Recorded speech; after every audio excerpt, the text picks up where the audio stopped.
I'm Arpita Shah, and I'm a photographer based in Scotland.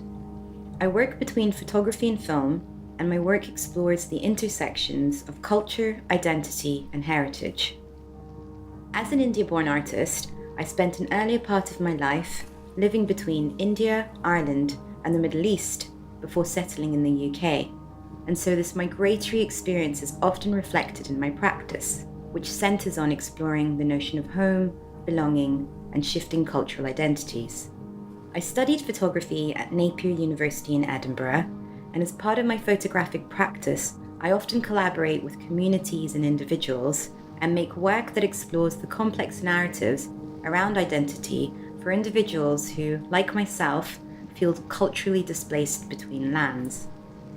Having been based in Scotland for 17 years, I've worked on a variety of projects collaborating with women and families from diverse communities. Nalini is a long-term project that I've been developing since 2015. It has been produced across India, Kenya, and UK, and centres on my maternal lineage, exploring migration, memory, and loss. Combining photography, found objects, and installation, Nalini explores the personal and cultural issues around displacement, migration, and heritage found within the South Asian diaspora. Looking into my own family history, Nalini centers on my mother, my grandmother, and me, and explores the intimacy, distance, and tensions between generations of India-born women that have grown up and lived across various continents and cultures. Nalini is my grandmother's name, so the project begins with her and was inspired by her. She was born in India but spent her childhood in East Africa before returning to India. Although I visit her in India every couple of years, I started this project because I realized how little I really knew about what she was like as a young woman, her memories, experiences, and relationships. Every time I see her, she gets a little frailer and more forgetful, so I felt this really important urge to document her stories before they got lost. As well as being my grandmother's name, Nalini is also the Sanskrit word for lotus flower, which in Hindu mythology symbolizes fertility, the womb, and rebirth. My work often references lotus flowers, in particular flora from Indian mythology, to evoke experiences of displacement and the female life cycle. In Hinduism, flowers are very sacred and often used as offerings to ancestors, so I wanted to explore all these elements in the series, using flowers not only as homage to my ancestors, but also as metaphors for our female experiences.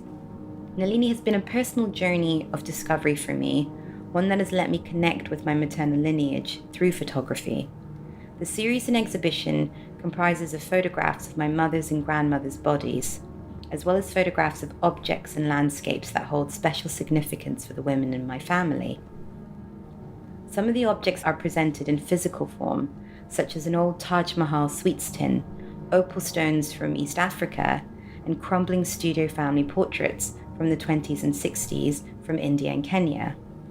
These objects have travelled across continents through time and through generations as artifacts of my family's journey, so it was really important to include them because they bear little scratches, scars, and creases. Like the body, they have aged with time, full of stories and full of secrets. This is a portrait of my mother in Ahmedabad, India. She's entering wild bougainvilleas that led to where her childhood home once was. We'd visited this spot a few times, and on the day of the photo shoot, she wore a sari that matched the dusty pink petals because I wanted her to look like she was sinking into the image. She's turned away, and in many of the portraits in this series, you can't always fully see the faces. It's because I wanted the viewers to get a sense of that deep longing we all have for the past, our ancestors, our childhood, home, and to want to reach into the image and turn it around.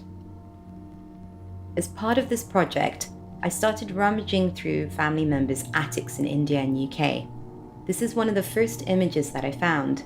It's a crumbling photograph of the infamous Krishna milk depot that my family owned in Nairobi in the 1930s. In the center of the image is a 5-year-old Nalini, my grandmother, looking out at me. Finding this photograph was very significant for me. My grandmother would talk endlessly about the turquoise hues of Mombasa's sea and the wild bougainvilleas that surrounded their Krishna dairy farm. so being able to physically see it was wonderful and incredibly emotional. I think if I hadn't started this project, this image would have decayed in the attic where I found it. This is a portrait of my great-grandmother. Her passport documents her journey across India and Kenya, a journey that many Gujarati Indians had made when Kenya and India were colonized. When I traveled to Kenya in 2017, for the first time as part of this project, I took her passport with me. I wanted this photograph to include my journey, so as homage to her, I picked fresh bougainvillea from where her home in Nairobi used to be. This is a portrait of my grandmother Nalini looking out into the Ahmedabad cityscape just before sunset. Her hair and sari were similar tones to the sky. I often asked her what she was thinking when she stares out in the balcony like this, and she said the pinky sky tones reminded her of Nairobi. This is a hand-tinted portrait of my grandmother, which I've rephotographed with dried lotus flowers, a shrine-like still life. The original photograph was taken in a studio in Ahmedabad, India, when she was much younger. This is my great-grandmother's silk sari from Nairobi, which was passed down to my grandmother, to my mother, and now to me. As an Indian woman, there's something incredibly powerful in being able to perform the same rituals of wrapping a sari around your body in the same way your female ancestors did. Jambli, which means purple, is my grandmother's favorite color, and this is a photograph taken in her bedroom in Ahmedabad. She often tucks her comb under her pillow after combing her hair and neatly braiding it. You can see the wispy silvery strands entwined in its lilac tines. My grandmother's health has never been great, so I made this image when she was in the hospital and we weren't sure if she was going to get better. This is a portrait of my grandmother's silver flowing hair. She was just at that peaceful moment after she had combed it and was about to braid it before going to sleep. Nalini is a deeply personal project for me, but there are also some very universal themes in it, and that's why I love working with photography. An image can be endlessly layered with meaning, the sitter's story, the photographer's story, and the viewer's own story.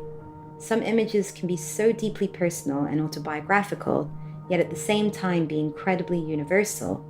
All of this in just one single frame.